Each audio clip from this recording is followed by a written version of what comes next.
Madam నేను బస్సులో travel చేస్తున్నాను మేడం. నాకు టెత్ కూడా బాగుంది. ఎప్పుడు వచ్చినా బస్కే వస్తున్నాను. ఎక్కడి నుంచి వస్తున్నా? నాసాపూర్ నుండి వస్తున్నాను మేడం. అదే ప్రెగ్నెన్సీ బాగుంది నాన్న. It is 10 weeks, heart beat అంతా బాగానే ఉంది. బస్సులో నేను వెళ్ళొచ్చమ్మా, ఏం కాదు. ట్రావెలింగ్ కొంచెము జాగ్రత్తగా ఉండాలంతే. ఒకటే ఏంటంటే నించున్నప్పుడు బ్రేక్స్ వేసినప్పుడు పడకూడదు అంతే. సో దాంట్లో మీరు కొంచెము ప్రెగ్నెన్సీ అని చెప్తే మీకు సీట్ ఇస్తారు కూర్చోటానికి. కూర్చున్నప్పుడు ఇలా పట్టుకోవాలి, ఎందుకంటే బ్రేక్ వేస్తే తగలకూడదు అని అంతే. బస్ ట్రావెలింగ్ ఇది కామన్ క్వశ్చన్ అన్నట్టు. సో ఏం కాదమ్మా, బస్సులో వెళ్ళొచ్చు, సేఫ్టీ చూసుకోవాలంతే. ఎన్ని అవర్స్ జర్నీ? 2 hours madam.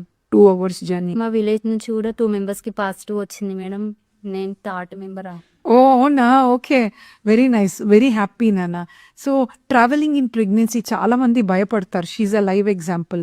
అంటే ప్రాసెస్ అయ్యింది IVF, బట్ స్టిల్ బస్లో కూడా ట్రావెల్ చేయొచ్చు, ఏమీ వరి అవ్వాల్సిన అవసరం లేదు. నేను ఈ అవేర్నెస్ క్రియేట్ చేస్తూనే ఉన్నా.